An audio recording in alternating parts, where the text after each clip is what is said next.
And we are back, folks, to another edition of Steady Droppin Dimes, this season-ending episode. Kind of spread it out a bit, had a lot going on in the spring.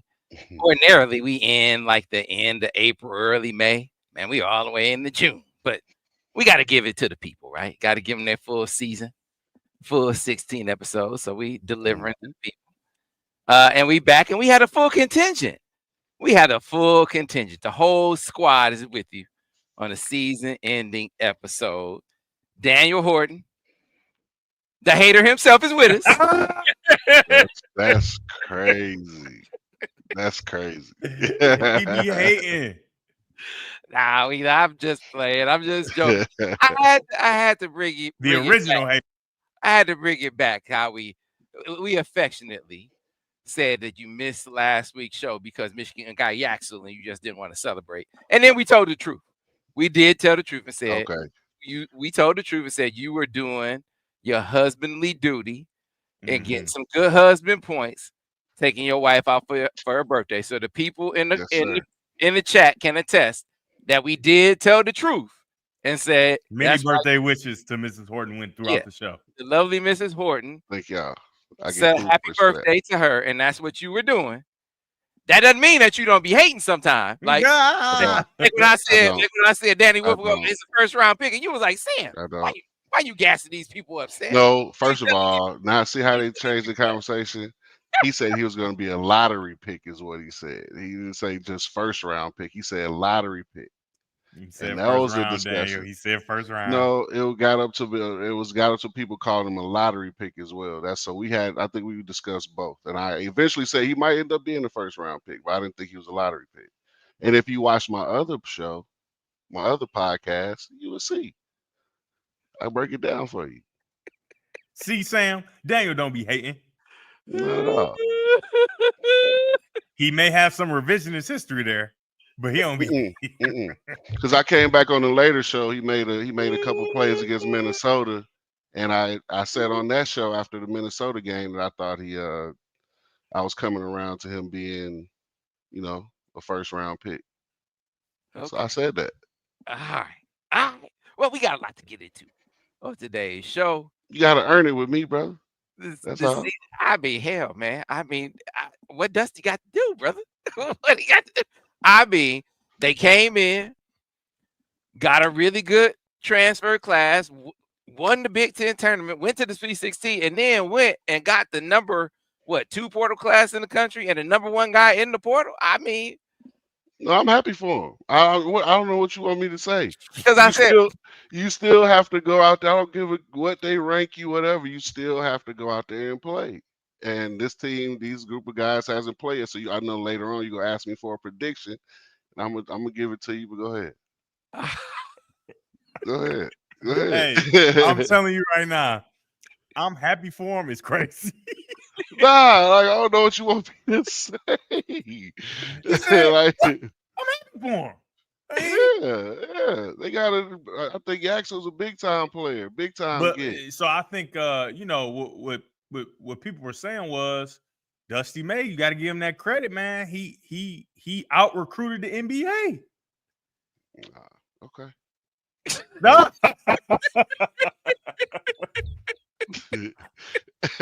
What say you, Daniel? People saying he out recruited the NBA. What say you? Hey, I'll say if you offer the type of money that I'm hearing he got from Michigan tax free, then you would out recruit a lot of people with that number. So tax free money. Ain't no tax free money. Yes, NIL is tax free, isn't it? Heck, you know. Okay. I thought I read something not too long ago that was tax free. But even still, the number that I heard, if that number is true, then hey, he made the right decision. What Dusty said was, we could beat second round money. Yeah, we can beat second round money. Yeah. And so then the question becomes, okay, is it worth it to you? They can pay you first round money. Yeah. So you can get a little more if you get picked bottom of the first round versus what we pay in the second round, but we can develop you and move you up in the first round. I mean, that's the stuff. That's the stuff to where if you go call me a hater, that's where it comes in right there because they're not how can you develop him better for the NBA than actually playing in the NBA as a first round guarantee, like a first round pick with a guaranteed contract? So Well, that's what He's saying he that's can develop him one more year to make him a lottery pick now. he's 23 years old. well, he said we gonna get into this. This is one of the things he has since spoken on this. Uh-oh. 23 That years was old. one of the big reasons he came, because he feels like Dusty can do just that. He said some NBA teams. Sam, Like, hey man, that wouldn't be a bad idea. that check make you say a lot of stuff. But go ahead, we keep But, rolling. I mean, but he could have got a bigger check. He could have got a bigger check in the NBA. Not hey, okay. I don't know. What late first round picks making? More than the second round pick, more than the second round money. Yeah, but I'm talking about what is that? What are they making compared to what he got? Because if it's the number that I heard, he's getting late first round money at Michigan. What number you heard? I don't want to put his business. I put no target on that What? young man's back. Oh. Listen, man. Well, That's I the- mean, that's with the a same quick thing- Google that's the search, same you thing- can just look up what's the bottom of the Yeah, first round that's money. the same. That's the same thing that they were doing to Bryce Underwood. Like I don't want to throw numbers out there, and I don't know for a fact that it's true. I'm just telling you what I heard. So You I ain't won't do telling that. us what you heard. So we want to know. yeah, Well, put it this way. I've seen numbers that said $3.5 million. I don't think yeah, it was that. I don't think I'm about to say if it was, that's the number I heard too. If it was $3.5 million, I don't think it was that. that's you can say whatever you want about all the niceties you want to throw out there. That's a very large number. So No, I don't think it was that. But still, I think it was seven figures. So I think second round money. Second round money. And hey, more power to him. And Daniel, I'm gonna just tell you this from experience. When Sam say I think, he definitely knows. So just go with Sam said. Yeah. It's definitely second round money. I know he's like trying to be ambiguous, Second- a little second ambiguity round in money, there. and Nah. second round money. Daniel, I'm telling you right now, he knows the money to the decimal point. He knows exactly. I He knows how don't much he's getting money to the after decimal point. taxes. I don't know. No, that's a big time pickup for the program as well. I mean not as well, but for the program. So don't think that it's I'm not hating at all. It's just like you said, when it comes to that decision, just for me, if I'm trying to get developed for the NBA, then how can I do that better at any college, not just Michigan. So it's not even any hate towards anything Michigan related. How can I do that better in college than as a first round draft pick with a guaranteed contract where they've invested in me, they've invested in my future and my success. So that's how I look at it. Yeah, man. I mean, you think about what was it, Nigel Pack a couple years ago? The number was like 400, and that was a couple years ago. And now it's like, that gets you like a mid-level dude. That'll get you a backup quarterback. Like that ain't nothing these days. But listen, folks, For sure. Steady Droppin Dimes brought to you by our great sponsors. You see going across the screen right now, our friends over at the Ann Arbor Sports Commission. They do such great work bringing events to Washtenaw County. We're going to tell you about RowFest a little bit later on in the show.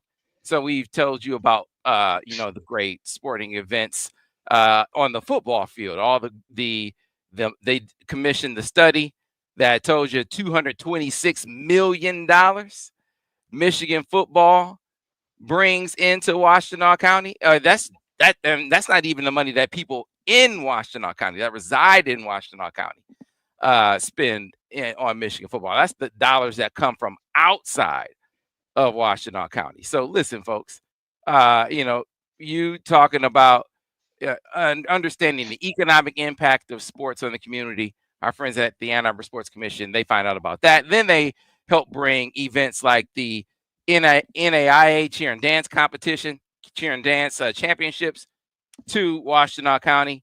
We talked about that. We had the wheelchair games. We've talked about that. We talked about the great trail systems throughout Washtenaw. Hold on, time out. All right, now, Sam.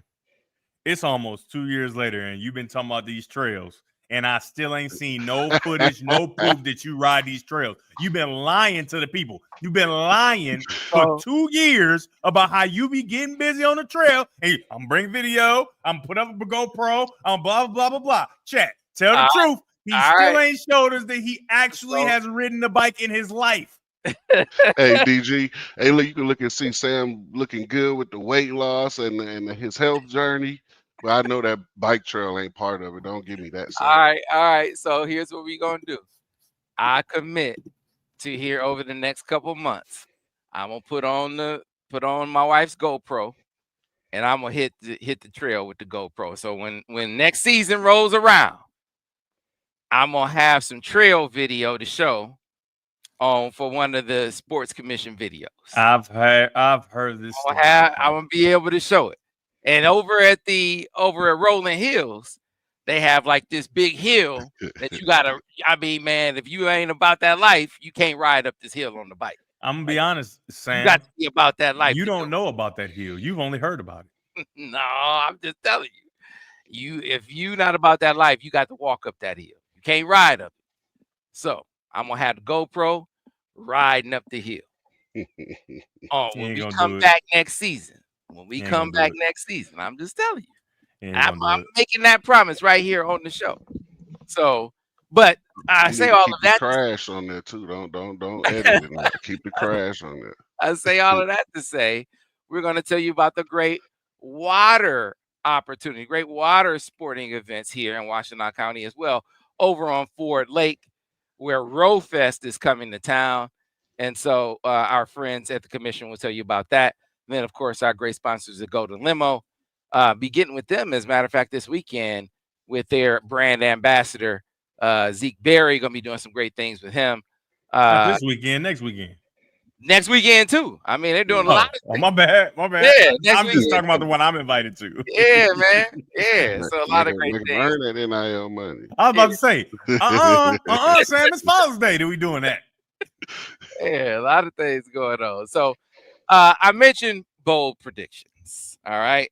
That's what in the season ending episode, we won't be around for some of the things that are going to be happening here over the summer. We'll be back for next season and we'll be able to talk football and basketball. But we won't be around for once the final verdict comes back from the NCAA as far as the penalties for the, what are they called? A sign gate. It's not the sign stealing, the Counter Stallion sign stealing deal, right? So what we know is Michigan proposed a 2-game self-imposed punishment, 2-game suspension for Sharon Moore. That's what they proposed as a penalty for his deleted text messages, right? You know, are there any other penalties attached that don't have anything to do with game suspensions, like a fine or something like that? I imagine there probably are some other things like that along those lines. But the 2 games that they proposed, fellas, are the Central Michigan game and the Oklahoma game. For those who aren't aware of Michigan, no, not Central Michigan, Oklahoma, Central Michigan, Nebraska. Central Michigan, Nebraska. Yeah, that's right. That's right. Let me get it right. Central Michigan, Nebraska. For those who aren't privy to Michigan's schedule off the top of their head, they open the season with New Mexico under the lights. And then game 2 of the season is Oklahoma down in Norman, Oklahoma under the lights. Wait, Sam, I'm confused. Hold on, Sam. You got to stop right there because I'm confused. You're losing me here. You're losing me. You said that they proposed a 2-game suspension. Correct. And then you just rattled off 2 games, and you told us the 2 games they proposed, but then you rattled off the first 2 games, and it's not those. That's right. Told you they asking for it. That's right. So they skipped over the first 2 games and went to games 3 and 4 and said, yeah, we propose that he sits out the 3rd game against Central Michigan, and then the Big Ten opener, which is an important game. Some would say more important than Oklahoma. Big Ten opener on the road in Nebraska. and that was their proposal to the NCAA. And so they meet with the committee on infractions Friday, which is, as of showtime, is tomorrow. And they hear from the committee on infractions what they think of the penalty should be. So this is just the next stage in the process. This is not, they don't get the final verdict. Yeah. They get what the committee on infractions thinks the penalty should be, and then Michigan reacts. Like, for instance, I'll give you a for instance. Let's say the committee on infractions came back and said, all right, we think it should be 6 games. Michigan could come back and say, well, hell, we gonna take this 2 games off the table. We don't think it should be any, and we just gonna fight y'all however it is we supposed to fight. Like, you know, maybe Sharon will sue, maybe Michigan will sue, maybe we're gonna duke this out and we just go scorched earth. You know, they could totally rescind their proposal. That could be the reaction, or Michigan could accept. You know, who knows what it'll be. But all that has happened so far is Michigan has proposed. All right, Sam. So there you go. Let's do this. You know, let me get Daniel. Let me do Daniel. Daniel, you be the NCAA, and I'm gonna be Michigan. Yeah. And Sam, you just sit there and respond with your face, like what your face would be saying if you just happen to be a fly on the wall in the room. Hello, NCAA. We're the University of Michigan, and we don't think we have done much wrong. However, we do think that at some point we take responsibility for deleted text messages, and we are ready to propose a punishment. Self-imposed, by the way, even though we don't believe we were truly wrong. I know we have 2 games to start our season. They're both under the lights. We've got a new quarterback. Can't afford to be out of those.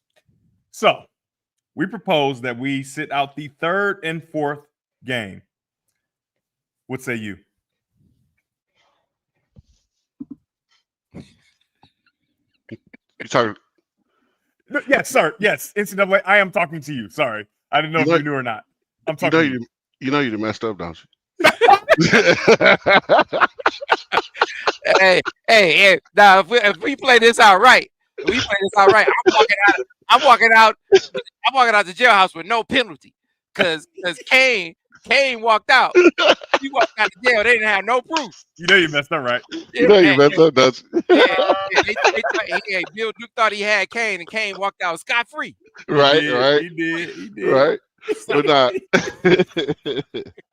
I mean, hey, you don't always come from, like, you don't know until you ask, man. You don't know until you ask. So, hey, here's what we got out there. Throw me something else back if you don't like it. Yeah, but I think for me, if we get into predictions, right, I think, just looking at history, right, the NCAA always comes back with a little bit harsher punishment than what you would self-impose. So I think they'll Michigan will say 2, NCAA will say something crazy like 5 or 6, and then they'll settle on like 3, and he'll just miss the entire non-conference schedule and be back for conference play. I know it'll be tough. He doesn't want to miss the game at his alma mater. It's in Norman. You know what I'm saying? It's like going home, but like it's gonna have to be some sort of compromise on both sides. My question would be: is there any chance they like jump into the season and choose games from around the ones that, because Michigan's already let it be known that this is what we want. You usually don't get what you want during a punishment. Like if I'm about to get a whooping, it's like, well, mom, listen, mom, I have a party to go to today. So can we start my punishment tomorrow? Okay. Can I get a whooping tomorrow before, I got something to do today. Friends are going to the movies. I was supposed to be going to the movies today. Can I start my punishment after the movies? Yeah. Can we start it after? I don't think that's how it works. Yeah. So I think, listen, I think that Michigan offered this up because in the interest of getting it over with, they thought that this would be something that would get them toward that end. But on the strength of what was actually, on the strength of no wrongdoing, I think that they have a case for no punishment at all. I think that's what Sharon's position would be. That's where I'm confused, though. Why propose a punishment then? You know what I mean? Right? Why do the self-imposed? I can see if it was the first 2 games, which that's what I thought it was, but it's not. Yeah. But if it's no wrongdoing, right, and you want to be there for those first 2, why are we self-imposing? Because I just don't like Daniel said, that's like playing in people's face. There is no way that the NCAA gonna say, you know what, that's good. We'll take the 2 games after the 2 games that you don't want to be suspended. You know what I mean? Yeah. So I would have just gone in and say, hey, we're gonna have to fight it. Maybe a fine, right? I just got new money. So I'll pay, take money from me because that always hurts. I'm just telling you, that hurts a little bit more than missing games, and sometimes in a lot of cases. So I don't understand the admitting to guilt, or maybe not admitting to guilt, but just saying, hey, we want to punish ourselves. Yeah, I think it's an acknowledgement of a reality that they want to save some kind of face. Mm-hmm. They want to achieve some kind of victory here, and you think that it might get it done and over with if you give them a victory. Now, a small victory, give them a small one. If they don't want to take the victory, right? Now you fight. So if they want to come back, I was doing y'all a courtesy by doing this punishment on myself anyway. Yeah. Now if they want to come back and act all crazy and start talking about, well, we want to go, 6 games or whatever it was, Daniel said, okay, well, if that's how y'all want to act, well, we can't fight this. Mm-hmm. So Sam, what if you're Michigan and they say, okay, we cool with the 2. We want to do 3 the first 3 games of the season. Or what would you like? Would you take that? Or if they even say, no, we're not letting y'all skip the first 2. You can do the first 2 games of the season. We'll be done with it. And see, that's what I think is going to happen. That's what I think is going to happen in the grand scheme of things. Is that what would you take that? Would you keep that or would you fight it? So I think I would take that. Begrudgingly, of course. Begrudgingly. Yeah. Begrudgingly, I would take that. Just to get it over with. Just to get it over with. But like you said, I mean, rare is it the case that the punishing body just gives you what you want. Yeah, of course. You know what I'm saying? And the reaction that, it just seems like, the first 2, they want you to. Michigan is cherry picking the games that they. You know what? We're gonna sit out the 3rd and the 7th. Can we do the 3rd and the 7th, please? Right. Just the optics of that. And this is why people say we arrogant, right? This is why they say Michigan people are arrogant, because that's about the most arrogant thing I've heard. Now, I'm gonna be punished. I can make the legitimate case, and I actually believe this. I think Nebraska is more important than Oklahoma. Nebraska is a more important game to have your head coach for than Oklahoma. Especially because, Oklahoma, the thing about the Oklahoma game, as much as like, okay, if you don't do well in the Big Ten, or if you don't win the Big Ten or second place in the Big Ten or whatever the case may be, then that Oklahoma game really matters, right? If you're able to perform well, maybe not even win it, but if you win the game, obviously that's good. It's a win over an SEC team, especially early in the season. But if you take care of business in the Big Ten, even if you don't win the Oklahoma game, you're still in the playoff. Everything you have is directly in front of you, no matter what happens in that Oklahoma game. Now, there could be scenarios where maybe just that Nebraska game matters so much, right? Where some tiebreakers or whatever the case may be, and that is the loss that maybe keeps you out of the Big Ten championship. Then you got to hope on the committee to say, hey, this is how you played, and we think you should be in the playoff. So, in my opinion, as much as, it's the alma mater and it's under the lights, OU, all that stuff, I would take the first 2 games because I think Nebraska is much more important, like you said. Yeah, and see, here's the tough thing about it, though. And Nebraska's gonna be good, by the way. This is the tough thing about it. Much tougher than was the case with Jim. Sharon can't be around the team at all. You remember how Jim was coaching the team all week? Yeah. And then he just couldn't be around on game days? Well, they made the Jim Harbaugh rule out that because, Michigan still won those games. Yeah. And they didn't like that. They like, wait a minute. Y'all are supposed to lose at least one. Y'all supposed to lose these games. The penalty wasn't stiff enough. Michigan still winning these games. Damn it. The coach can't be around. They ain't got no signs, but they got their coach still there. Yeah, we took the sign stealer guy and we took the coach and they still won the game. Something wrong. We got to make sure the coach can't be around too. So Sharon, not only does he have to be out for the games, he has to be away from the team the whole time. So let's say he misses the first 2 weeks. So when would that start? Or you said, and then let's say they tacked on the third game. Just because they played in their face, they're like, "Hey, here's a third one too." So you're talking about him missing the whole 3 weeks away from the team, the whole non-conference. Where he can't at all, no contact. He can't be around the team at all. That's a long time. That's a long time, man. So for me, that's why I would do the first 2 games for sure, because now you get camp, and then obviously it'll probably start that week before the first game, and now you out for those 2 weeks rather than. I mean, I don't know. I mean, I guess it is better if you do the third and the fourth game, because now you got kind of what you want in place, and I think that's what the NCAA is going to look at and say, that's not a punishment then. If you got anything, you know what I mean? Everybody understands because you're going to be making a plan for them next 2 weeks at that time. You know what I mean? So I don't know. But Nebraska's a tough place to play on the road. I mean, it's not going to be at night, or else that would be devastating. But on the road, 3:30, it's going to be a big event, right? It's probably going to be on CBS or NBC, right? But it's going to be one of their bigger games, and that's going to be a tough atmosphere to play in. And I'm just telling you, from playing in Nebraska, now it was a night game, but from playing there and calling games there, the atmosphere is such that you would want to have your leader, your fearless leader, right? You don't want to have a person posing as your leader. And obviously, whoever it is, they're going to treat them like the leader and all that. But it's just tough in a high stress environment that playing at Nebraska is, to be in that situation and not have the clear leader, right? Because obviously, Sharon Moore is the clear leader to look to. It's tough to be in that situation, in my opinion, for anybody, let alone if they have to start a freshman quarterback and all those different things. It's tough. It's really tough. And I would much rather have to deal with that early and be done with it, because especially how the committee has kind of shown that when you lose early, they forgive that sometimes, right?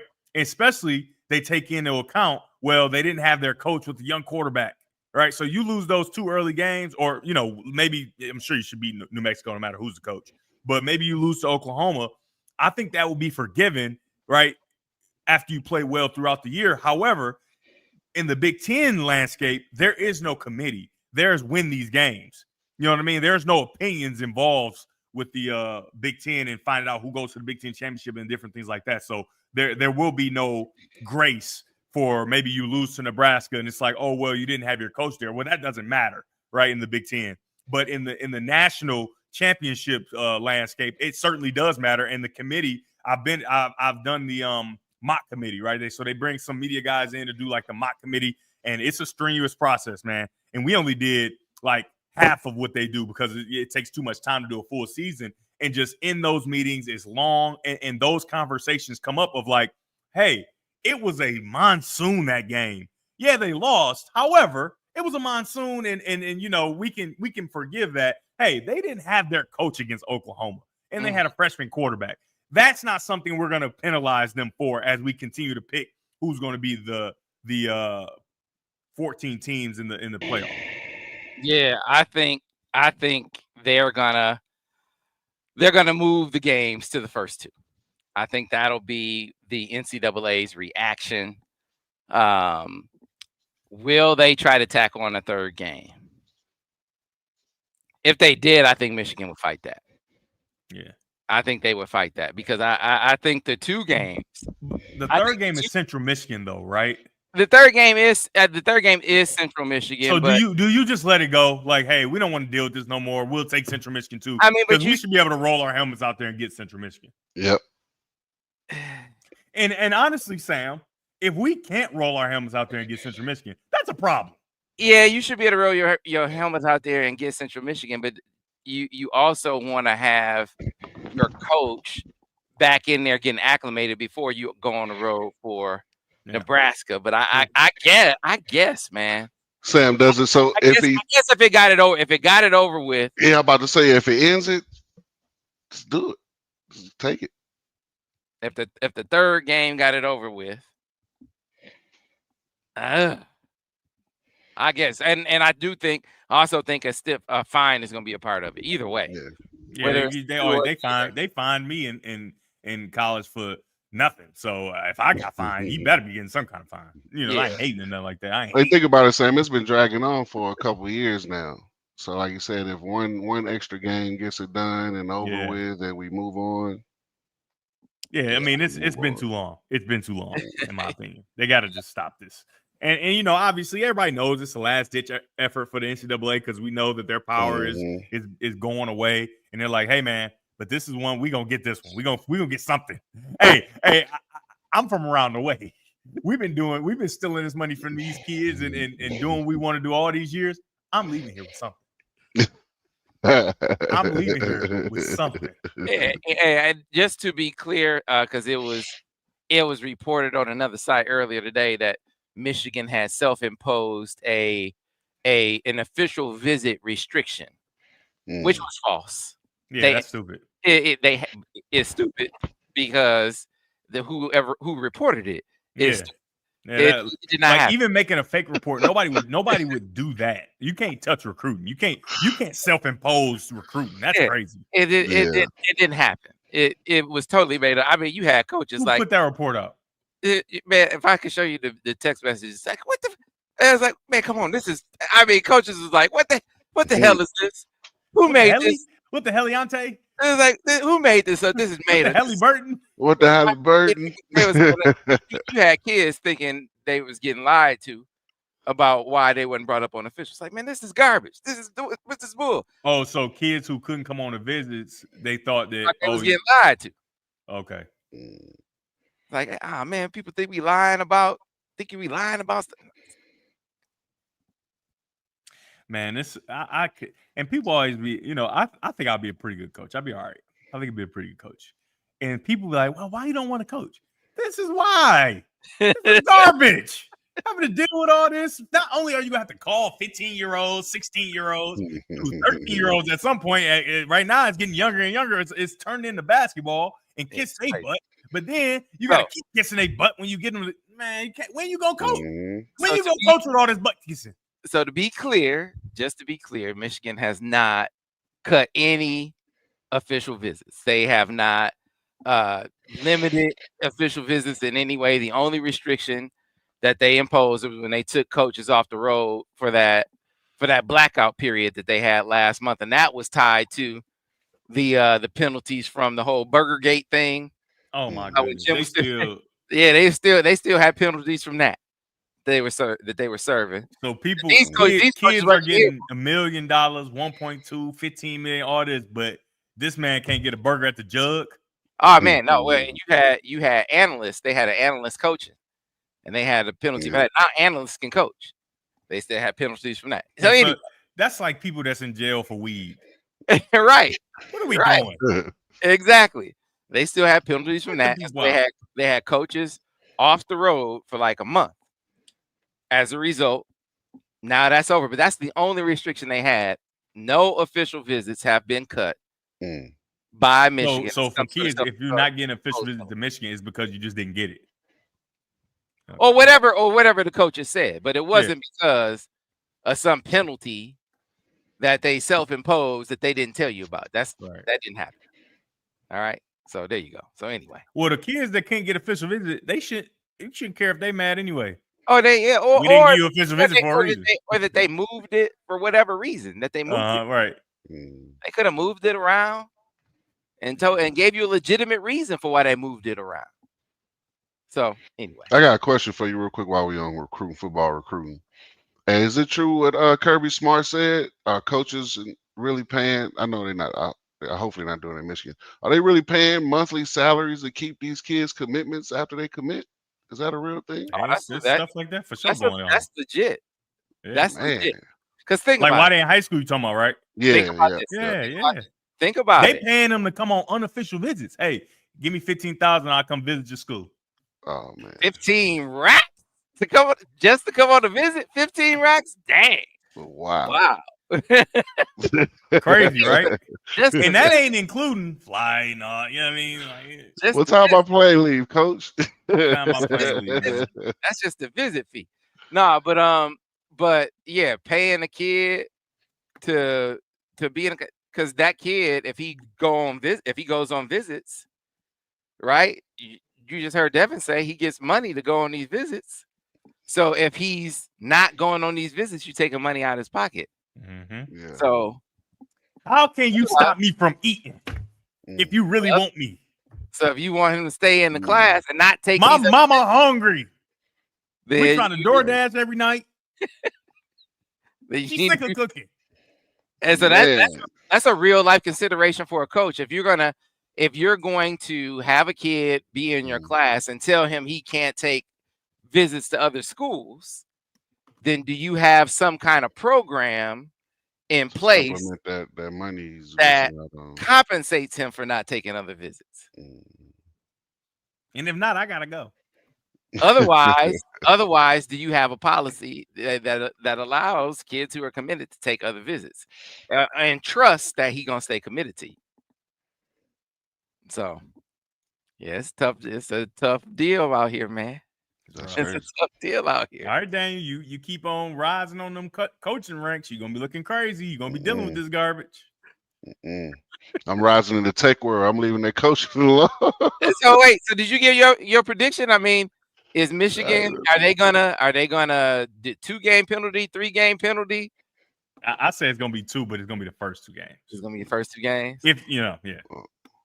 Daniel, I think if they come to an agreement, it'll be 2 possible. I still think that they always come back a little bit harder than what you self-imposing. I think they'll tack one more game on, and he'll get just the entire non-conference schedule. 3 games. Yeah. Yeah. Okay. And then a still fine. I think, like you said, fine is gonna be a part of. Yeah, fine is definitely gonna be a part of it. I think they're gonna get the first 2 games in a fine. I'm leaving here with something. I think they're gonna get the first 2 games in a fine, and the and the Buckeyes will run around disappointed as hell because they've been waiting for this imaginary hammer to drop. They've been please just go and vacate Michigan's championship. Please just take it from them. Yeah, that's not quite a hammer. It's not quite a hammer, Sam. It's like, when you can't find the hammer in the house, but you still need to hammer something. So you find something heavy. You know what I mean? Might be your phone. Phone kind of heavy. That's what it is. It ain't quite the hammer, but it is something that you're trying to use as a hammer, basically. It's a cast iron skillet. It's a cast iron. I don't know. That cast iron skillet might be worse. That might be worse than a hammer, right? That might be worse than a hammer. And I ain't never thought about that. Anytime I need a hammer, the reason why I never use cast iron skillet is because it's too big, too much circumference. Yeah. You know what I mean? I'm trying to nail something, small, That makes sense. But if we digress, as we always do. Sorry. I turn it sideways. Cast iron. Oh, turn it sideways. That is smart. All right. So we got it down. We got all those predictions down. So let's shift gears, and we're gonna jump around over to basketball. Gonna jump to basketball at this point.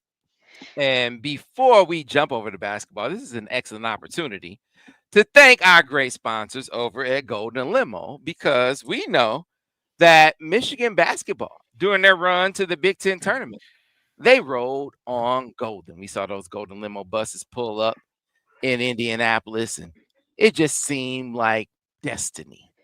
Destiny was upon them that they were going to be riding all the way to the Big Ten championship, Big Ten tournament championship, that is. And that's exactly what they did, as the Wolverines hoisted a trophy, and they were on their way to the NCAA tournament as well, where they were propelled all the way to the Sweet 16. But when it comes to riding safely, riding in luxury, riding in style, all of those things are represented by Golden Limo.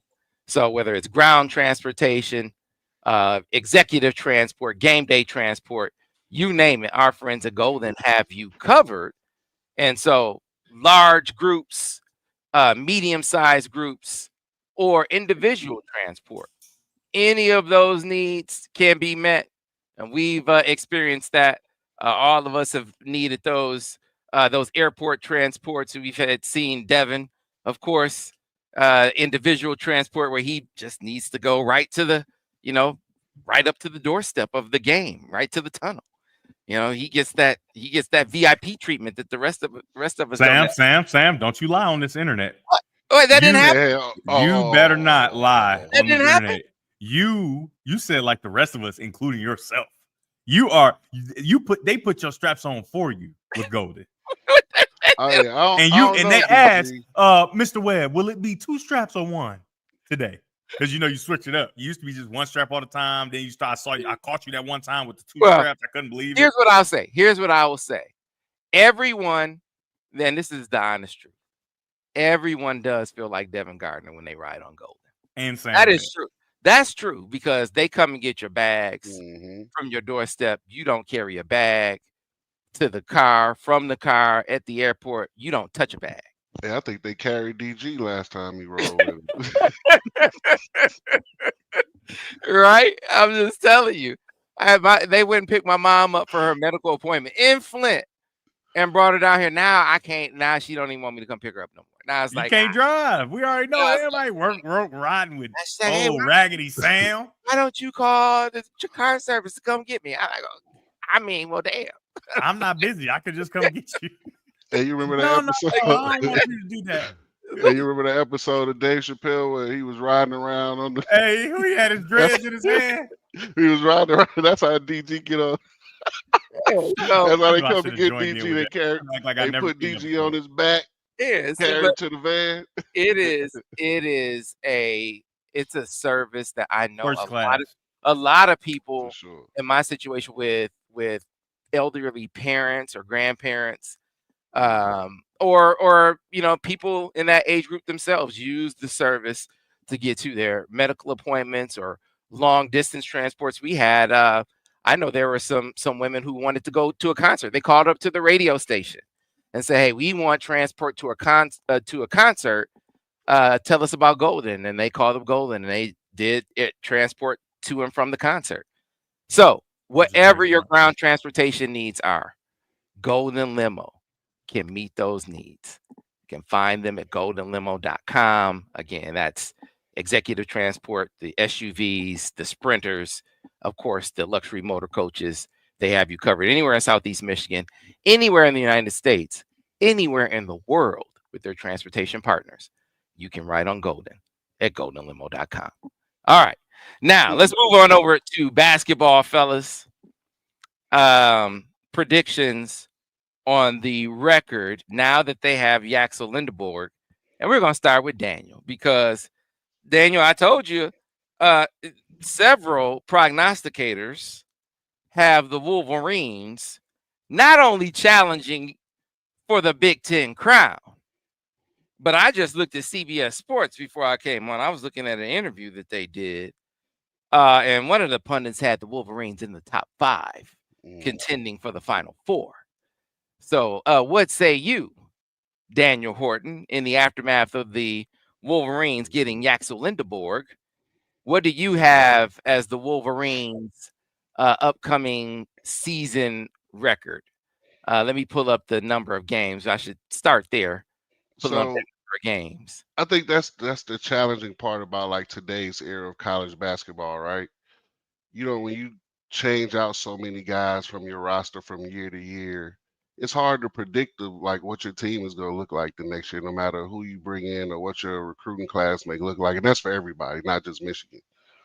So, like I said, I have to say that because you guys always think I'm hating when I say hey, I gotta wait and see. I can't give you a prediction. I want to say there'll be a tournament team. I want to say they'll make another run, but adding one guy who's a really good player, I might add, right? Lindborg is a really good player, right? You add him, and you add a lot of other guys who are at this point in their careers kind of unproven at this level, right? So once again, it's a lot like last year, like with Trey Donaldson, those guys have to come in and prove it before I sit here and say, hey, oh yeah, I think those guys can make a run, right?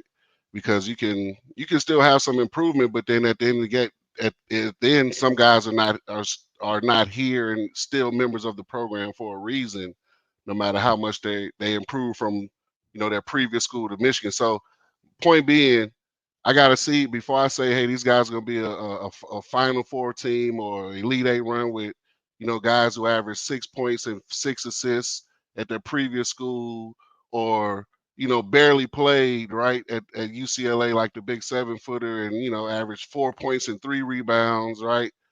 So it's like, Daniel. And they've been in college for 2 years already. It's hard for me to say they're going to just automatically jump to being a Final Four team or a top 5 team. I think Daniel. they can, I have, hold on, let me finish. I have faith in Dusty. I think he's a really good coach. I think that he has a really good staff. And I know they always have a plan, right? And I think that, they're very good at executing whatever plan that they come up with for that group of guys. I just have to, I have to see it. So I don't like this posture you're taking. They only have a couple. I don't like this. Daniel, you don't got to explain yourself. I think you should embrace the hate. I think you should. We should have a segment called He Be Hating. What is Daniel hating about now? I don't see why. What's wrong with that? I hate sometimes. What is Daniel hating today?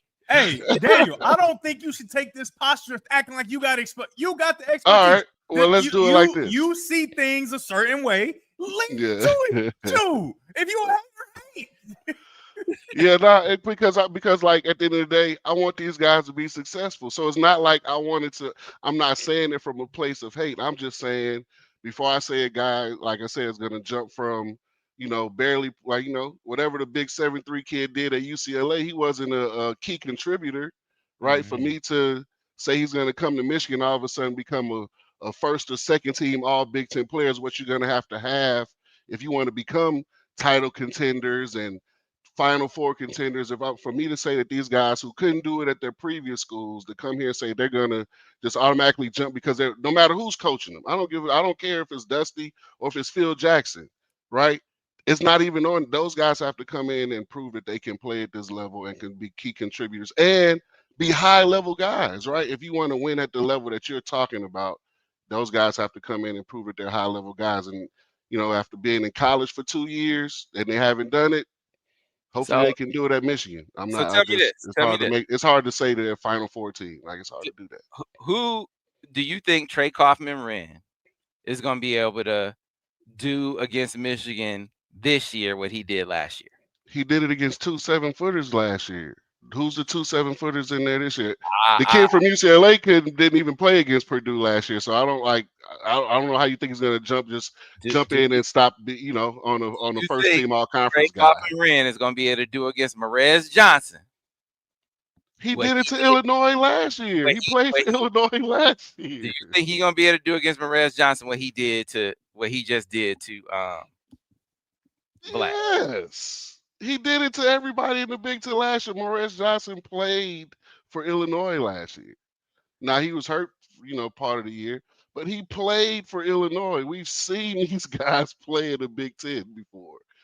And with all that being said, wearing different jerseys or whatever, Kaufman-Wren was still who he is in this conference. I'm not saying he's going to be an NBA All-Star, NBA first-round guy, but in the Big Ten, you got to deal with him. And these guys have been in the Big Ten for 2 years or 1 year, different capacities, and they haven't been able to do that. So for me to think that they're just going to, because you put on the Michigan jersey, all of a sudden now that's going to change, my brain doesn't work like that. So that's just me. There we go. And today they call everything hating. You give somebody advice, you hating. You don't like what somebody did, you hating. So Daniel, I say living your truth. That's the age we in today. Everybody's living their truth. And you need to live your hating truth. He be hating. We need to get this hurt. It's some other kids, right? It's other guys that were big time transfer recruits, average 18 to 20. Like Yaxel, there were other guys in the portal like Yaxel at different positions that if they would have been this recruit, then you could say, hey man, that guy balled where he was at last. Like, he's gonna come to Michigan and light it up. Like, so what do you think about? You think Yaxel he for sure is going to be not a contributor? Like, he got to be more. He's going to be a difference maker. Yeah, he's a difference maker. A huge difference maker. Yeah, he's a difference maker.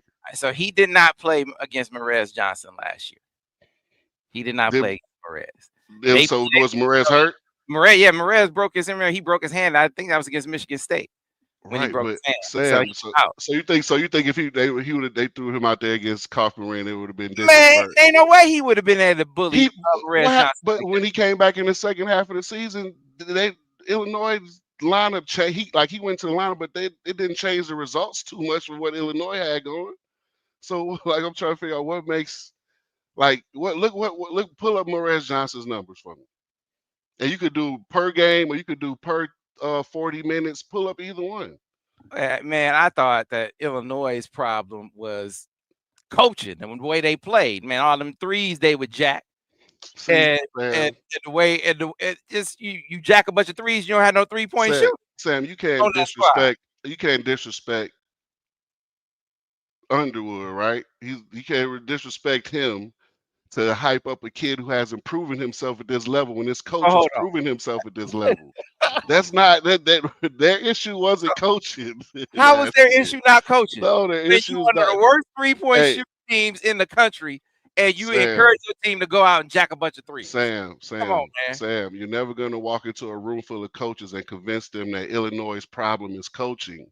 Or you're never gonna walk in a room full of basketball people and mention Illinois and say, "Oh yeah, that guy." And all the talent Brad Underwood has had in his career, and he's never made it out of the first weekend. Yeah, okay. Like, come on, man. And their problem isn't coaching. No, their problem is not coaching. Okay. Wait, so Daniel, why is Underwood such a prized coaching possession for everybody? No, he's just one of those guys that worked his way up to Illinois from smaller schools and done really well. He's been successful in Illinois. He just hasn't won the big, he hasn't won a championship yet. But he's been pretty successful. He's had some really good teams in Illinois. So he's in the basketball community, he's a well-respected coach. That's what I'm saying. Nobody just like Dusty is, right? These guys are well-respected coaches. Nobody's gonna ever say Illinois' problem is coaching. Dusty has made it farther than Underwood at 2 schools. That's fine. It happens like that in basketball. The NCAA tournament is a unpredictable. Anybody except after that first weekend where you got 1s versus 16s, and damn it, who's playing better that day? It's not a best of 7 or best of 5 series where the best team always wins. So to say that Coach K is considered maybe the greatest college coach, one of the greatest college coaches, he only has a handful of them in 30 years of having the best, and he had the best team a lot of those 30 years. So it's not really about yeah, man, I don't want to say it's a crapshoot, but you definitely got to be just as lucky as you are good to have success in the NCAA tournament. So, okay, man. I'm still trying to understand the logic of having a 3-point shooting team that can't shoot threes. Hey, man, that's the way the game is played now. That's what I'm saying. Look at that. Hey, that's what I'm saying. Good player or a decent player, but a player that hasn't established himself at this level yet. That doesn't mean and it's better because he was just a freshman last year, so I actually have a little bit more hope for him than other guys. But guys has been at this level for 2 years plus, and I'm not gonna say you can't change, but it's hard. Yeah, I'm gonna contend, and so this for a bold prediction. Since we don't have the full schedule in front of us to be able to predict the schedule, I'm going to predict that Perez Johnson is going to defend Trey Kaufman better than Vlad. Maybe so. That will be a better matchup. Maybe so. Maybe so. This year than last year. Maybe so.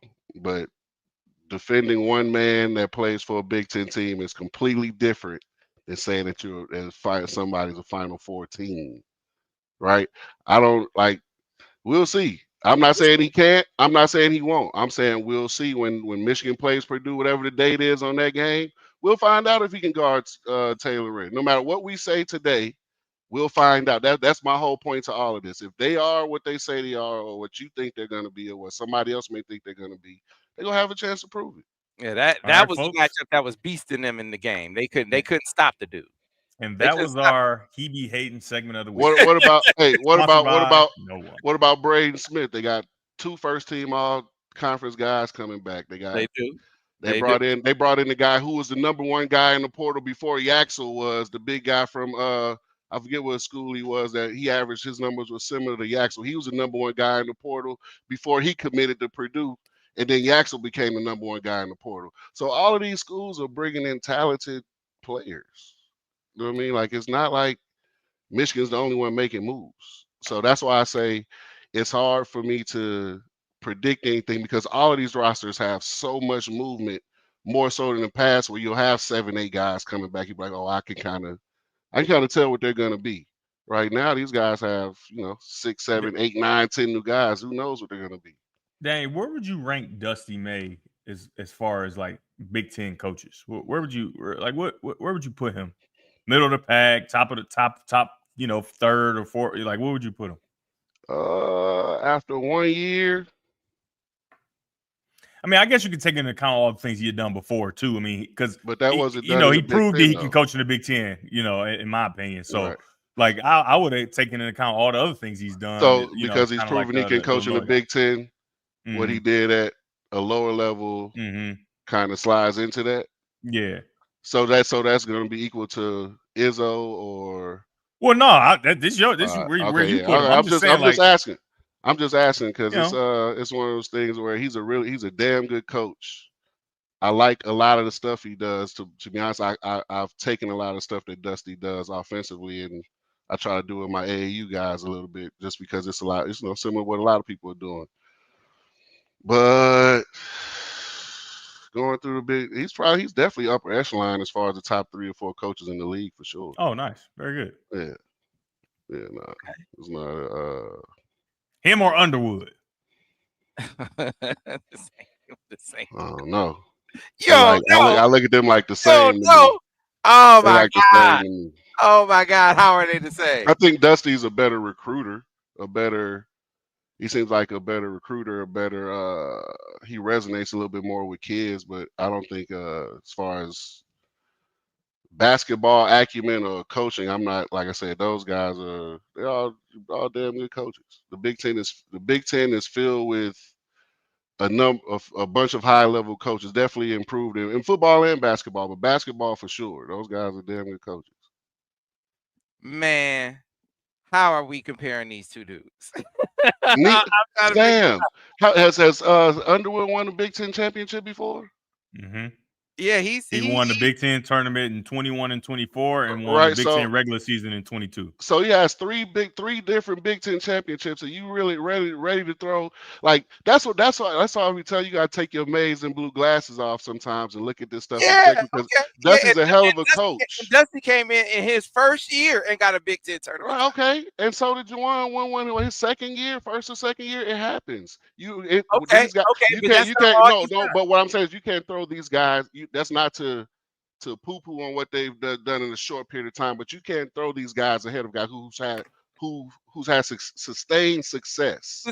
But he has no postseason success at all. Sam, nobody cares. I'm not gonna do that. Let me stop.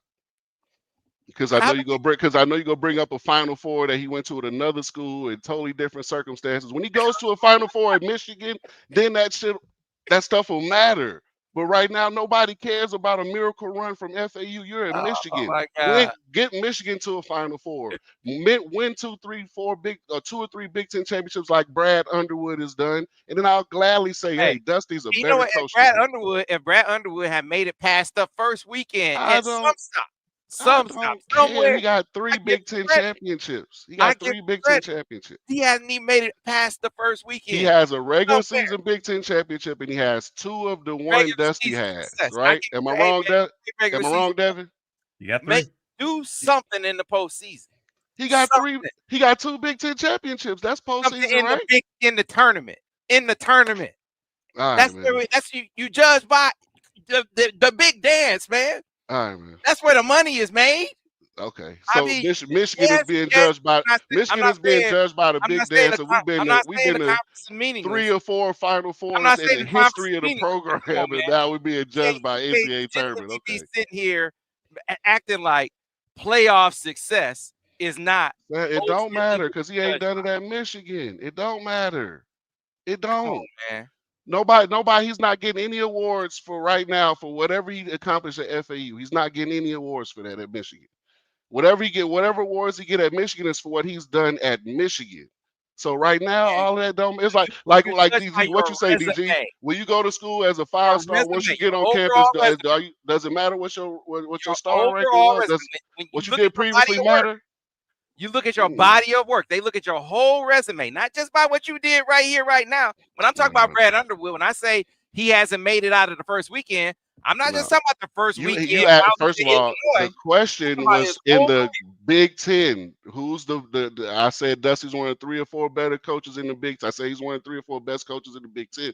But Brad Underwood in the Big Ten has 3 championships. Right. You cannot just, I'm not saying Dusty's not, first of all, I'm not saying he's not a better coach. What I'm saying is you in the conversation of discussing basketball, you cannot just throw him ahead of a guy who has more championships in that same league. No And matter so what who's has sustained success. You can't do that. The reason why I'm putting Dusty ahead of him, the reason why you're a Michigan guy. I get it. reason why I'm downgrading Brad Underwood is because I'm looking at his whole body of work. Sam, I'm not just looking at in that body of work, who has more Big Ten championships? He's been here longer. Exactly. He's been here longer. So if he's been able to be here, how long has he been here? He's been here what, 5 years? However long, 5 years. Right. So he's had sustained success in this conference where you cannot. It's like a freshman. The freshman can come in and win Rookie of the Year, but you can't tell him the senior. You gonna tell? Come on, man. You gonna say he's better than the senior who's been first team all conference 3 times? What I'm telling you, no, you're not. He has to have sustained success. Hey, man. Gosh. Just because the dude been here 6 years and haven't been able to get out of he's made the tournament 6 years, but haven't been able to get out the first round of the tournament all 6 years, don't make him a better coach. He's got 3 championships in 6 years. I'm But not saying he's a better. I'm not saying on the floor he's a better coach. What I'm saying is if we're going to rank Big Ten coaches, I cannot put the guy who has 1 championship over the guy who has 3. Okay, I understand what you're saying. All right. What I'm telling you is, okay, he does good, and he's been to the Elite 8 as well. So he's that whoever put that up there. Who went to the Elite 8? Brad Underwood tournament loss says he's been to the Elite 8 1 time. What Elite 8 did he go to? So what Elite 8 did he go to? When? What year did Brad Underwood make the Elite 8? I don't know. I'm asking y'all. I just say he's a good coach, a really good coach. Brad Underwood ain't been to no Elite 8. Okay. I don't know. I'm just telling you. Yeah, if you ask me to rank coaches.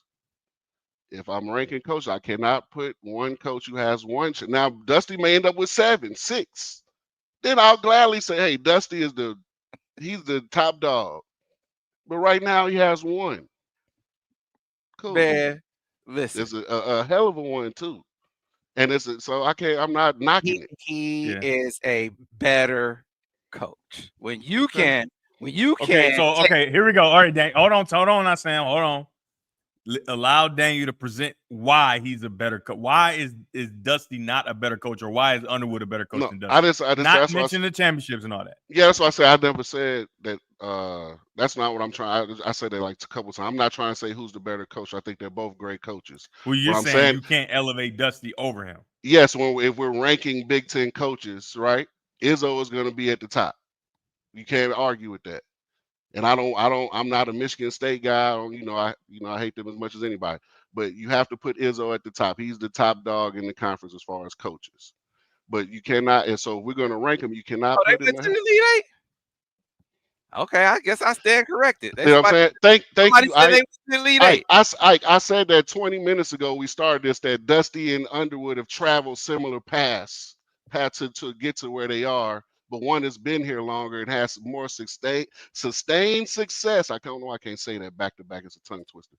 I just said that sustained success. So it's come on, man. So Sam, you got the floor. Why is Dusty May a clear better coach than Underwood? Well, I have him as a clear better coach because his postseason success has been more pronounced.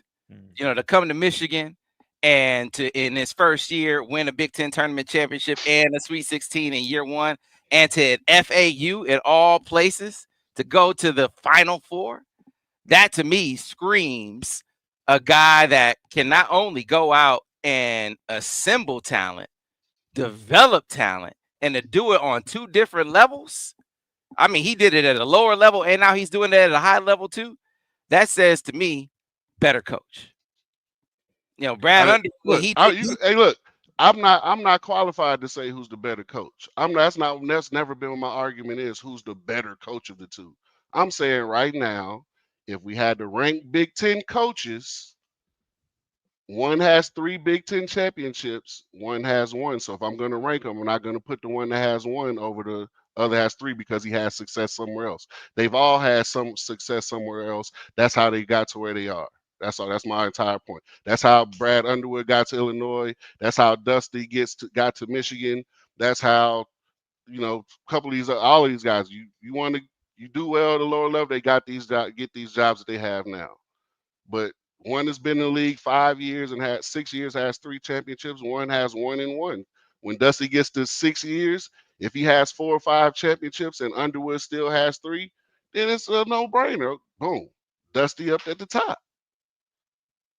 And I'm pretty sure Dusty will tell you that. He's not going to sit here and be like, of course he thinks he's a better coach than anybody. He's a competitor. But he's going to tell you as well, like, hey, I have immense respect for what that guy's accomplished in this league over the last 6 years. So. All right. You taking a 6-year sample versus a 1-year sample. So we'll see.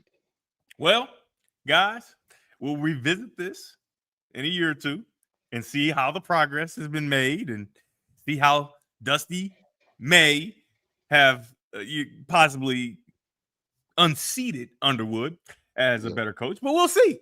Not better coach, because I'll keep you. That's a different thing than ranking conference, power rankings, I should say. We see. All right. So now we go on to the football discussion. So season record for football. What do we have?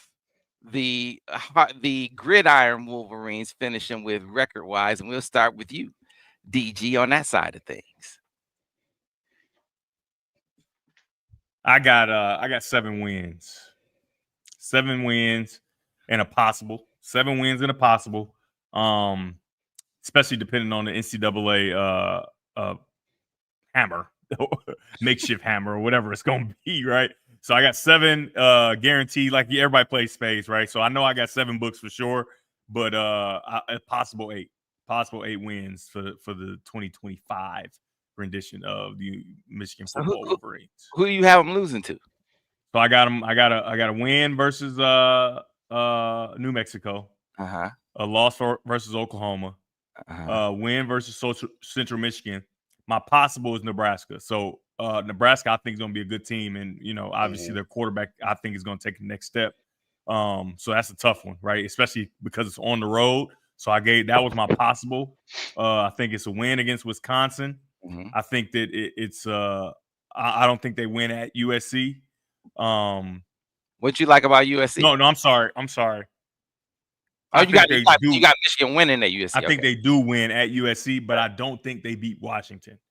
I think they beat Michigan State. I think they beat Purdue. I think they beat Northwestern. I think they beat Maryland, and a loss at the end of the season, unfortunately. So what do you like about Washington this year? I like their quarterback. I like the quarterback a lot. Like he's so you don't know about him. Nobody knows about him. But while the Washington quarterback a year ago, I forgot his name, was playing very well, they kept getting this guy in just so that he could, be in the game, right? It was no other reason than except for he is an outstanding player and we need him on the field touching the football. And he did really well with those reps. And I imagine he's going to take the very next step to continue to improve. Great kid, hard worker.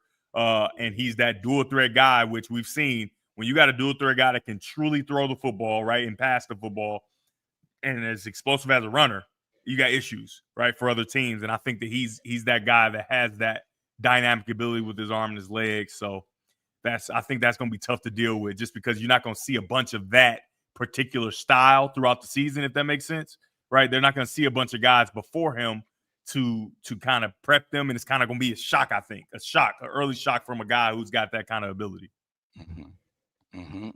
So I could be wrong though. Yeah, I think they wrong lost much, I could be wrong. defensively. They lost defensive back. Russell Shaw's kid was a huge loss for them. I thought he was gonna come to Michigan, man. That was a tough one. That they took on the chin. That the Wolverines took on the chin. I do think that they're gonna lose to Oklahoma. Whether Sharon coaches in that game or not. That's a really tough one, considering that Mateer, we talked about him on this show. Goes over there. I'm sorry, that will be the one guy that I see as a runner and thrower early, but then you get that long gap all the way down to Washington. But Mateer, he's super nice. Yeah, and he goes over there with his OC. So there's not going to be a learning curve. Ain't going to be no learning curve. Yep, you're right. So it's going to be like, that's tough. That's going to be his opportunity to put his hat in the Heisman ring for Mateer. I think that because obviously Michigan's defense is going to be outstanding. People recognize that no matter how the offense is going to be. Everybody knows that defense is going to be strong, and for him to be able to have a good game against the defense, I think that's an opportunity for him to throw his hat in the early Heisman race. Well, so they got the offensive coordinator as well, right? They did. Yeah, and we was trying to get them both to Michigan. Yeah, they did. They got him, and so I think that sets them up quite well for success out the gate. They win at Central. The Nebraska game is a tough one for me because I think defensively they'll be really good. The atmosphere will be raucous. How much growth will they see offensively? That is going to be a tough game. I actually have the Wolverines starting the season 2-2, and then I got them going on a run, and I got the Wolverines finishing the season 10-2, fellas. Oh, nice. So only losses to Oklahoma. Wait, 10-2.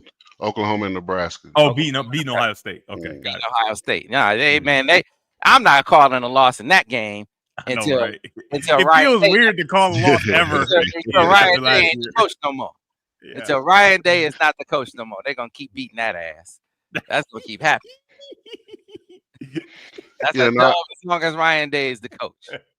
I think I might be leaning a little bit towards Devin's, just because with a freshman quarterback, some new pieces, man. Them like the Devin, like the noon game against Northwestern on a random fall Saturday, and Northwestern always plays Michigan tough throughout history, so I gave them a win in that one. But that could be a trap. That's not a game where it's just an automatic, When you have a freshman quarterback, there's a couple more trap games out there. And I really like Northwestern's coach too. Yeah, not saying we're going to lose in Northwestern. I'm just using them as an example, right?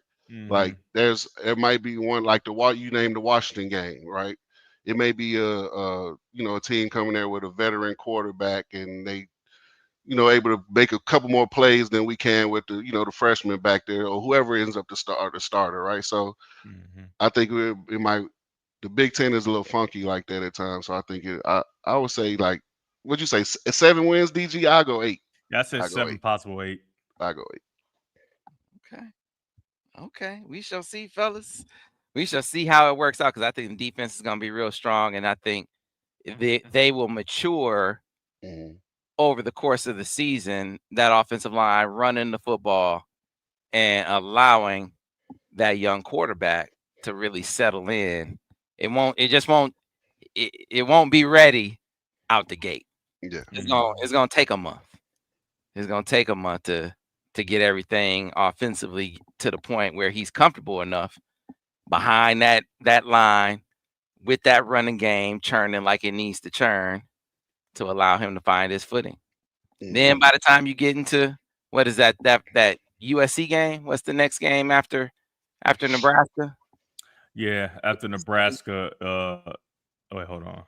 What'd you have for the USC game, DG? It's the Wisconsin. I gave him a win against USC. Yeah, I do too. Right. Yeah.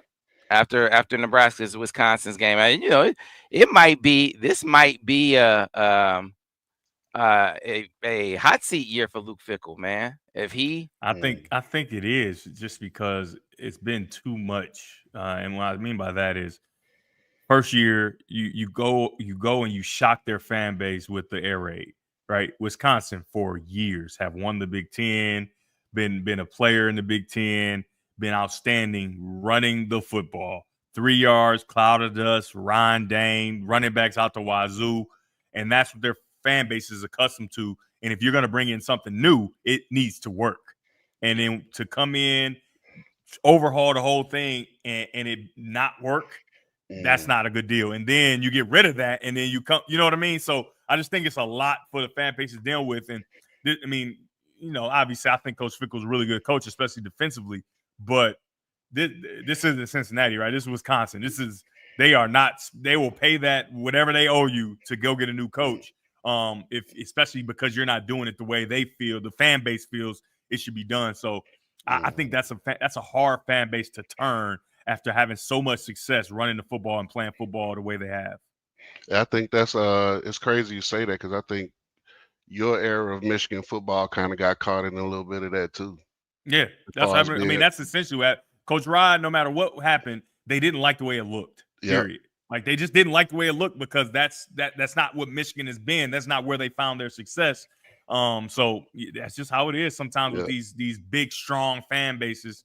And I think that's what Coach Fickell's kind of dealing with right now because you're torn, but because it's like do you want to catch up with the times and do what you've done and you've had success, or do you just do what the team, the fan base wants, right? Do what this organization, this school has been able to do and have success with. That's a tough deal, in my opinion. Because y'all was out there balling, like it did. Like you said, it wasn't the I formation, the whole bunch of tight ends, but y'all was out there balling. You and Denard, we'll talk about it off camera. But well, that allows us. That is a sort of the prediction segment.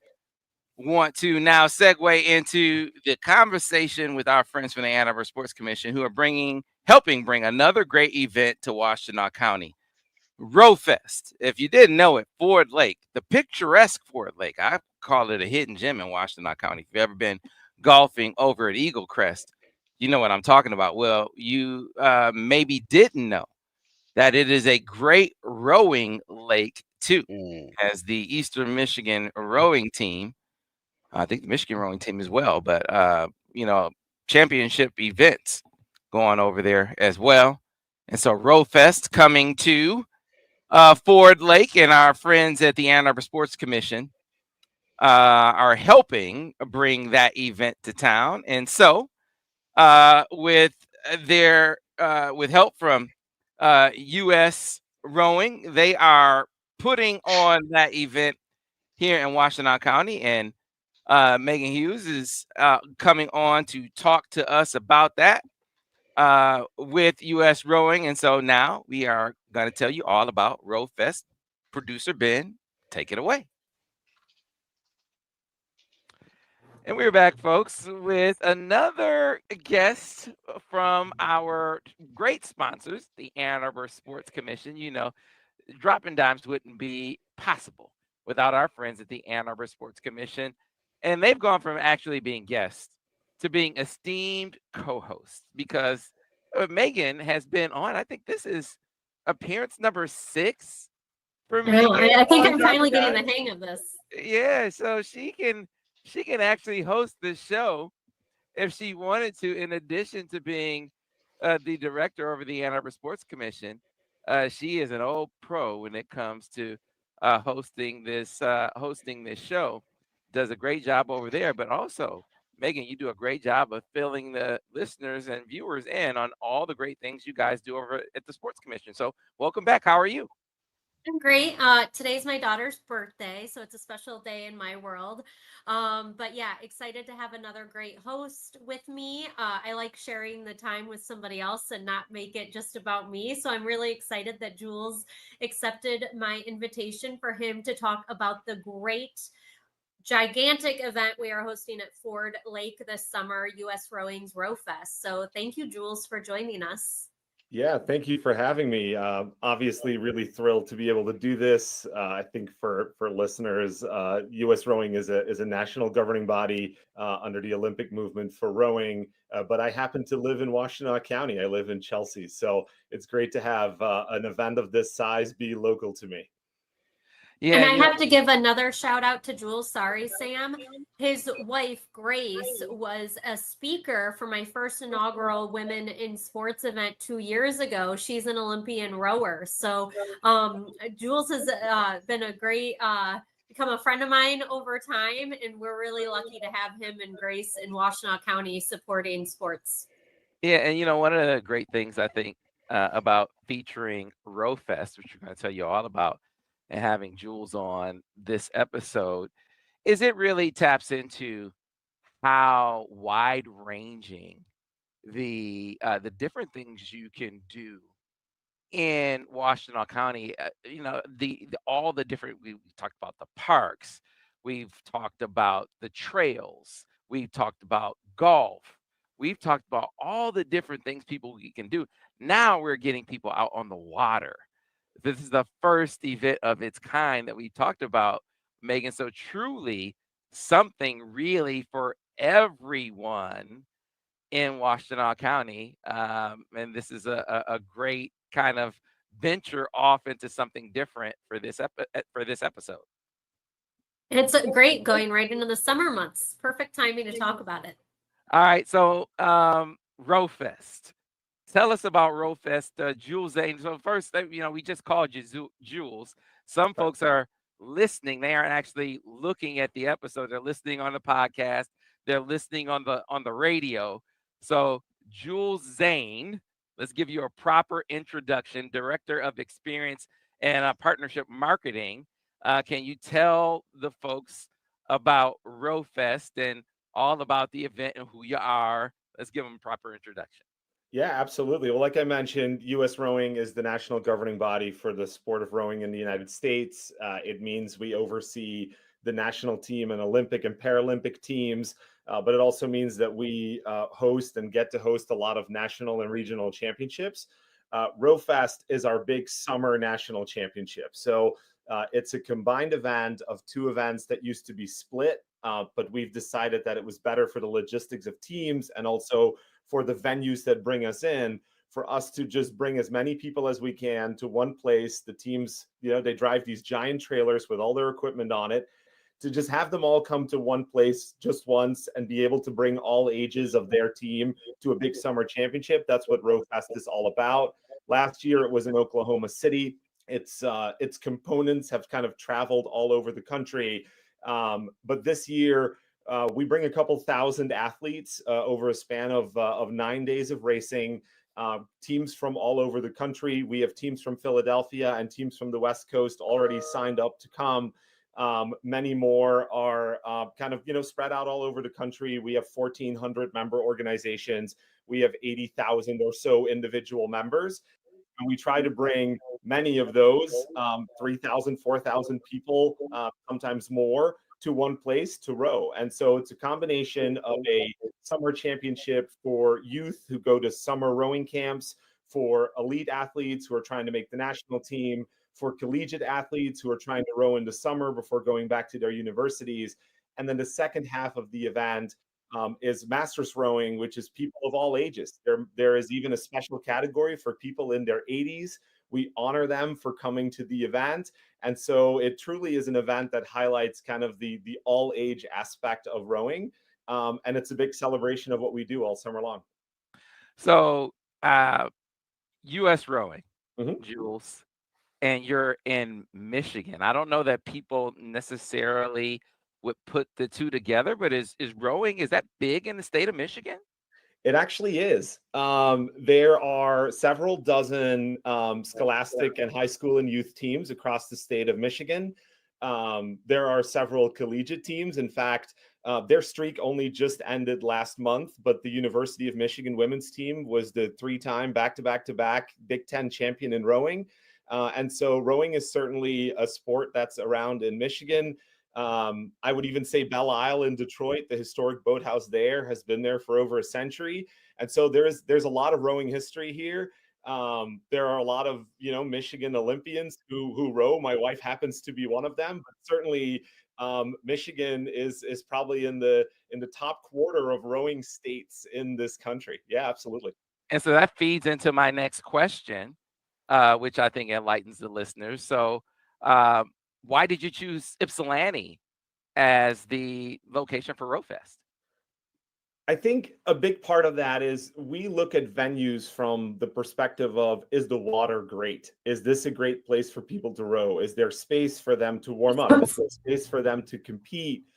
The lake at Fort Lake is a great example of that. The race course that just got put in with support of the Ann Arbor Sports Commission is 8 lanes across, which is wide for a rowing course. Usually we look for a minimum of 6, but that is basically how many teams side by side can race down the course. It fits a 2,000-meter course, so about 1.3 miles. That's the Olympic distance. And so it's a venue that can mimic what the common kind of size of a venue is. It is kind of the distance that we all row, we all compete at. But also people are looking for new venues. This is part of their summer vacation. They're taking time off to travel somewhere. And, the event is at the same time as the art fair. That's a big part for the adults who are racing later in the week. It's an opportunity for people to see something new, and for us to bring the event here is in support of new venues, and is in support of great venues where people make that investment, people make that effort to put places in there, because there aren't that many of those around the United States. Water access is probably the number one reason why rowing isn't bigger. It's hard to find a good body of water that you can row on, that doesn't have too much current, that's fair, that's safe, where you can get to shore if the weather rolls in. Those are all factors. And when we look at Fort Lake, it's an exciting new place. It's a great race course. It's exactly the kind of size of lake that we are looking for. And, we were thrilled that the course got put in, and we're even more thrilled to bring the event. Outstanding. So bringing the event, you guys bring so many great events. I'm talking now to Megan with the Ann Arbor Sports Commission. Help bring so many great events to Washtenaw County. What's your role with the Sports Commission? What's your role in this event in RowFest? I'd love to highlight too quickly about the amazing partnership that had the course, why the course has been able to be created. So there were some great partners that were all together in making this course happen. So the Ypsilanti Township, Eastern Michigan, it's their home course, the Marriott at Eagle Crest, along with our office. So without all of these entities, this course would not exist. So I want to give a shout out to everybody that was part of the process to get this course created. With RowFest, we are meeting with the U.S. rowing team pretty consistently on a weekly to bi-weekly matter. I was just texting Jules. That's how often we could communicate on things. But our office, Zach, who we had on the last meeting, he is working with U.S. rowing closely on getting tents. We have to get internet figured out. We are looking for over 500 volunteers that our office is taking lead on. We would love to have you volunteer. It's going to be a great event to be outside and be a part of a new sport if you're not a part of it. We are handling the food and beverage for the event. We are working on local partnerships to get the rowers out in the community. So there are so many things that we are part of this event, but we are just as big of a part of this event as U.S. rowing on making sure they have every single thing that they need for the referees, from the courts to the tents to the water. We're really excited to be partners with U.S. Rowing on having this first gigantic event at Fort Lake Park. Yeah, so Jules, obviously Ann Arbor Sports Commission, great partner for you guys, over this 10-day long event. But I imagine there are other opportunities for partnerships and experiences. What are some of the other partnerships and experiences over the 10 days that you guys are fostering in the community in that time? Yeah, I think a big part of it are going to be our Learn to Row days. We are going to offer 2 nights, and men, correct me if I'm wrong, but I think they're going to be July 12th and July 18th. In the evening after racing has kind of wrapped up, We're going to be offering kind of coaches and equipment for people in the community to show up and just jump in a boat. So if you saw the movie Boys in the Boat, 2 Christmases ago, or if you read that book in your book club, or if you've walked by Fort Lake or any of the other lakes where people row in Washtenaw County and thought, wow, that looks really fun, I want to know what that feels like. We're offering a no strings attached. You can just show up, jump in a boat. We're going to have some great coaches there, Olympians, who are going to just sit down with people and say, hey, here are the absolute basics of what it is. We're going to keep this safe and fun, but we're going to go out on the lake and give you kind of a feel for what rowing is. We're really excited to kind of do that for the community, for people to find rowing. Hopefully they keep rowing. There, like I said, there are a lot of rowing clubs, including around the Ann Arbor and Ypsilanti area. And also, I think a big part of what we're doing this summer that we're excited about is that we're bringing one of our youth development camps. It's in conjunction with the Eastern Michigan team and at their boathouse. In the middle of RowFest, there is a day of racing where youth teams from around the world are actually competing against each other. It's an opportunity for them to be scouted by American universities. It's kids from Mexico, Australia, New Zealand, Canada. They're all traveling to this event to kind of, do these, kind of really duke it out and show what they got. And so it's really cool for us to see that we're not just bringing American teams here, we're bringing international teams here, and to see the venue get this immediate use for kids who hopefully in 7 years from now or in 11 years from now are going to make an Olympic team for us. And so this is kind of part of the long journey of a rowing career. But we're really thrilled to host that here. That is outstanding. It's going to be an awesome event, 10 days where you can get out and really have a great experience. But there are inevitably going to be, I think, some people who want to be a part of it, Megan. So if folks in the community actually want to get involved, how can they? Well, one, come experience the sport. Come watch the sport. It is a lot of fun to watch. So it's free of charge. You just have to pay for parking. There's going to be food trucks, tons of athletes, families, fans. It's going to be a lot of fun. If you want to volunteer, please volunteer. Visit our website. Email me at mhughes@annarbor.org to volunteer. We've already reached out to some of the local schools to get them on site to see the event. And then finally, the Learn to Row. Maybe you want to try something new. Maybe you want to expose your child to a new sport. As Jules mentioned, the Learn to Row event will be going on July 12th and July 18th. 18th for the Masters and the 12th for the youth. And we're really excited about all of the opportunities that this event's giving our community. Yeah, so we will have the information on the website. It's on your screen, flashing on your screen. So as you see it now, you can go to the website. We will also have it in the description. So you can click the link in the description as well for more details on RowFest, July 11th through the 20th. So 10 days where you can get out and experience the exciting action, beautiful Ford Lake. Again, I call it a hidden gem, but I don't know that it's so hidden anymore, Megan. I think people. I hope not. We're trying to do everything to not make it that way, right? Sam? Right. But it is beautiful. And I think RowFest is going to do a lot to bring even more exposure to it. So, Jules, thanks a lot for spending some time with us this morning. RowFest is going to be an outstanding event. Thanks for telling people all about it. Well, thank you for having me. I really appreciate it. All right, Megan, thanks a lot. Thanks.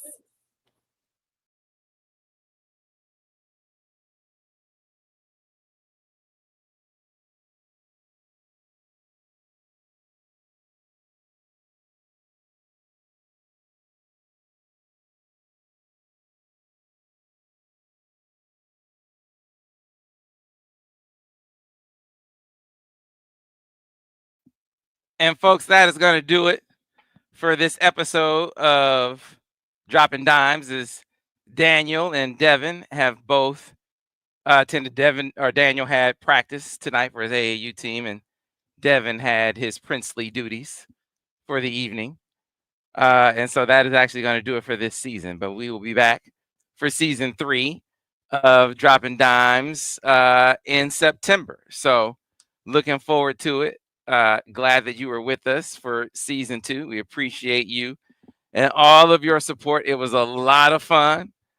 We grew this year, so we appreciate you. Next year, we're coming back with merch. So thank you for those of you who said you would support merch, because we, through your support and your recommendation, got with a vendor and explored some. I thought I had the shirt here. I actually have we got a rendering, we got a mock shirt made, and so we actually got a merch line that we're gonna have next year for Dimes. So appreciate your support of the show. A lot of you are here every week. That does not go miss. We appreciate your participation in the chat as well. Tell all your friends about it. We'll be back next year, folks, and you won't be missing us as we'll get back on the recruiting insider grind. No, we are on hiatus for Dropping Dimes. We're on hiatus for the basketball insider, but the recruiting insider will pick up the slack as we're allowed to get back on that. And we're also the Behind the Uniform series picks up. So we got, I think, 7 commitments from guys on the team so far for Behind the Uniform. So rounding out the series of commitments for this year's crew of Behind the Uniform participants.